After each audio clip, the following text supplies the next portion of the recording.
Hello friends. सबसे पहले यहाँ पे भी हमें पढ़ना है ग्राम निगेटिव कोकाई। ठीक है, ग्राम निगेटिव कोकाई को दो है, मेनिंजो कोकाई, गोनो कोकाई।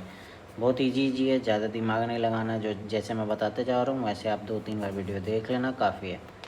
ठीक है, सबसे पहले मेनिंजो कोकाई मेनिंस से रिलेटेड है, तो इसको मैंने मीनिंग से कर दिया। मीनिंग है, ठीक है, इसका अपना मीनिंग है, इसलिए कैप्सुलेटेड है। ठीक है, ये कैप्सुलेटेड है, मतलब इसका अपना मीनिंग है, तो ये कैप्सुलेटेड है। और इसका कोई मीनिंग नहीं, नॉन कैप्सुलेटेड है। ठीक है, उसमें सम आर कैप्सुलेटेड, एक्सेप्शन हटा दो।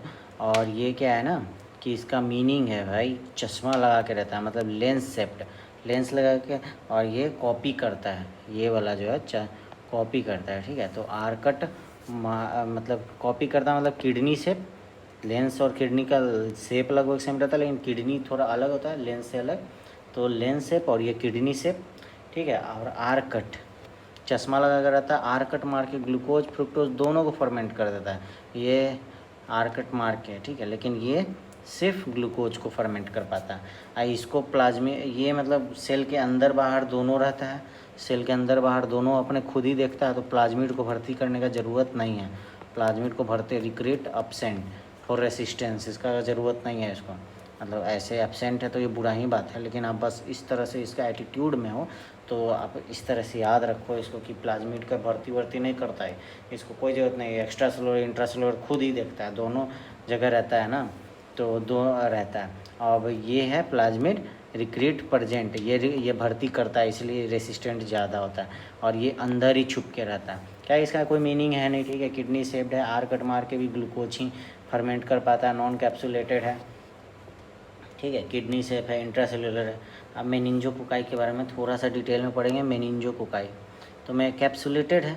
ठीक है, मेनिंज है, मेनिंज मतलब मीनिंग है तो कैप्सूल है। ठीक है, मीनिंग है तो कैप्सूल है, उसी पे कैप्सूल पे ही 13 सीरो ग्रुप हो गया इसका। On the basis of capsular polysaccharide 13 serogroup. ठीक है, और जैसे कि A B C most infective है, और ABCYEE जो है मोस्ट इम्पॉर्टेंट है। इसको आप इस तरह से लिखना ताकि ज़्यादा टाइम तक याद रहे। ABCEWY you. ठीक है, तो इस तरह से याद रखना। मोस्ट इम्पॉर्टेंट सीरो ग्रुप हो गया ABCYEE, लेकिन उसमें इन्फेक्टिव कौन है, ABC बस। कैप्सुलर पॉलीसेकेराइड हो गया। अब वायरुलेंस फैक्टर का नाम ये वायरुलेंस फैक्टर भी कैप्सूल ही है, मतलब ये जो कैप्सूल है वो उसके कारण वायरुलेंस होता है।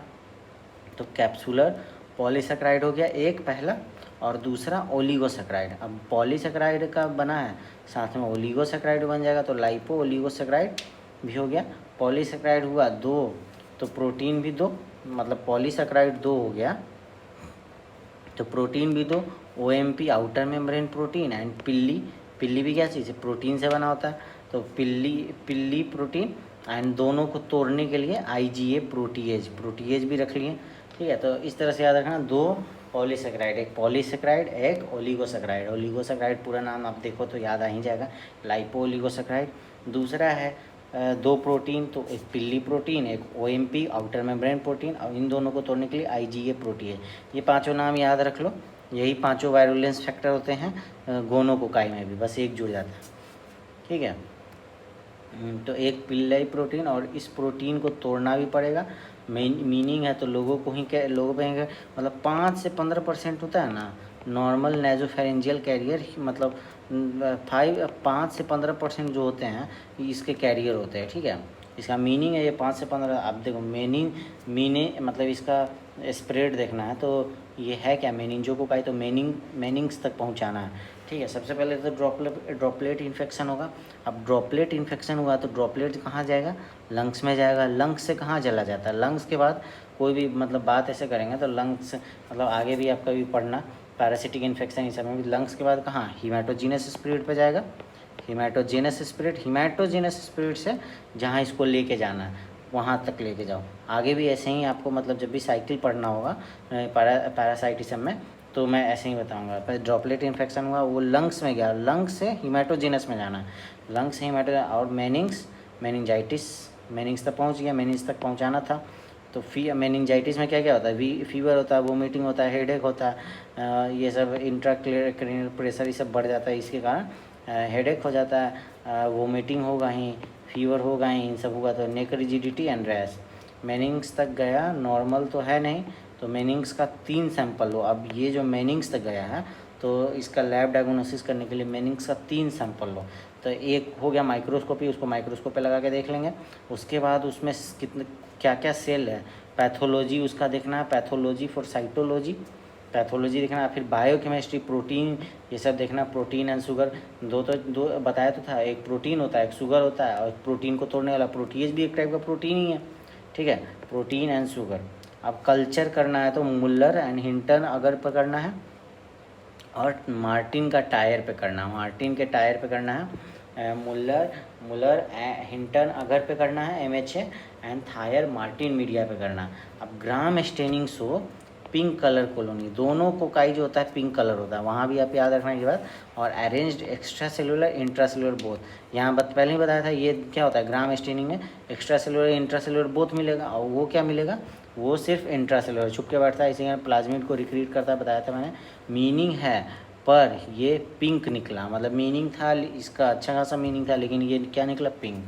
पिंक तो सही बात नहीं है ना, मतलब एक बात देखो कि इसका मीनिंग है, उसमें वो पिंक निकला, कुछ अच्छा एकदम अच्छा कलर होता, लेकिन जो भी है बस याद करने के लिए आप इस तरह से एटीट्यूड में बोलो, इस टाइप के एटीट्यूड में।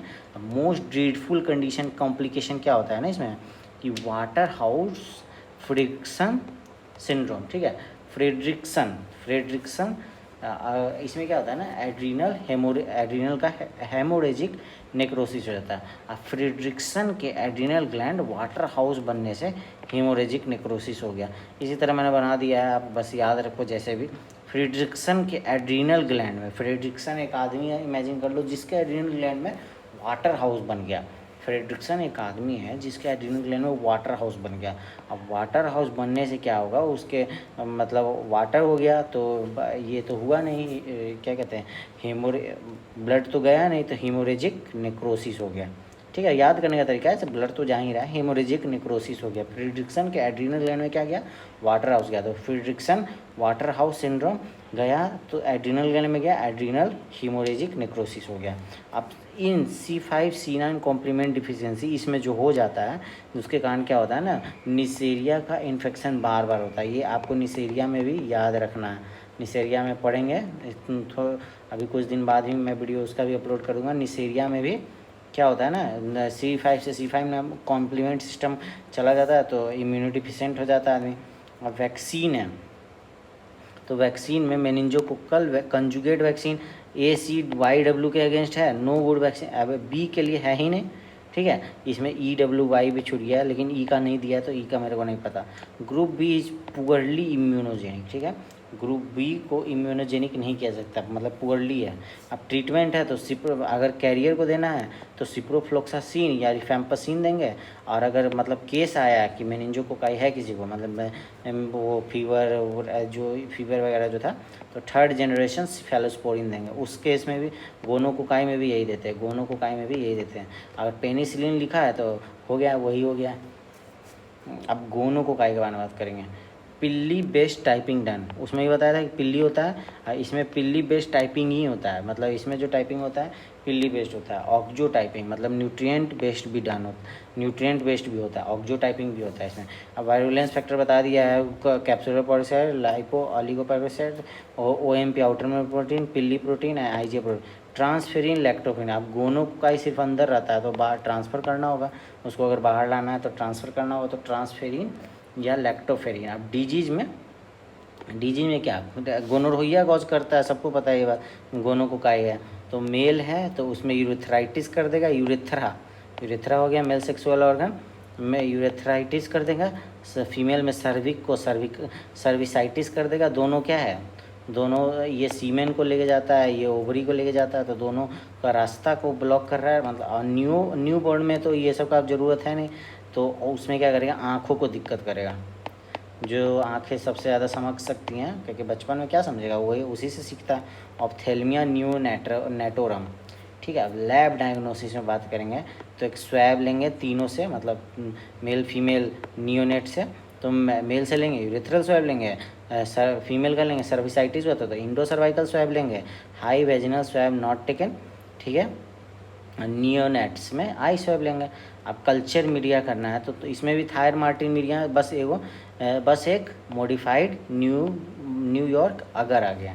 एक ग्राम स्टिंग पिंक कलर यहाँ भी है, ऑरेंज मोस्टली इंट्रासेलुलर है ही। कॉम्प्लिकेशन है वाटर कैन पेरिनियम, गोनोकोकस है तो एक कॉम्प्लिकेशन तो गोनाइड से होगा ही, तो पेरिनियम में वाटर भर जाएगा। Perineum occurs in male urethritis, perineum water भर गया। अब फिट्ज ह्यूज कर्टिस सिंड्रोम, अब मेल की बात हुई है, मतलब यहाँ पे मेल की बात हुई है, तो अब मेल की बात हुई तो ह्यूज फिट है, जो भी हम जैसे बहुत ज़्यादा जिम जाते हैं तो हम ह्यूज फिट है, पर फिट है फिर भी कर्टन लगा के रखे हैं। अभी हम जहाँ वीडियो बना रहे हैं वहाँ भी कर्टन लगा हुआ, कर्टन लगा के रहेगा। तो फिट्ज ह्यूज कर्टिस सिंड्रोम, ये पेरी हेपेटाइटिस होता है, आल्सो एसोसिएटेड विथ क्लेमाइडिया। और पॉलीआर्थराइटिस जो कि आगे जाके सुपार्टिव अर्थराइटिस हो गया, ठीक है। सुपार्टिव अर्थराइटिस मतलब उसमें पस रहेगा, नॉन सुपार्टिव मतलब पस नहीं रहता। पॉलीआर्थराइटिस सुपार्टिव अर्थराइटिस, ट्रीटमेंट में वही थर्ड जनरेशन पहले ही बता दिया, प्लाज्मिड रिक्रूट हुआ तो इसमें रेसिस्टेंस बन जाता है, ये बात आपको याद रखना है। Ophthalmia neonatorum is more associated with chlamydia than neonatorum, जो है वो क्लेमाइडिया से ज़्यादा एसोसिएट होता है, क्लेमाइडिया। ये आप याद रखना कि मतलब जो ऑप्थेल्मिया नियोनेटोरम होता है, 3 डिजीज बताया ना, मतलब मेल में यूरेथ्राइटिस, फीमेल सर्विसाइटिस, न्यूनोबॉर्न में ऑप्थेल्मिया नियोनेटोरम, तो उसकी बात हो रही है यहाँ पे।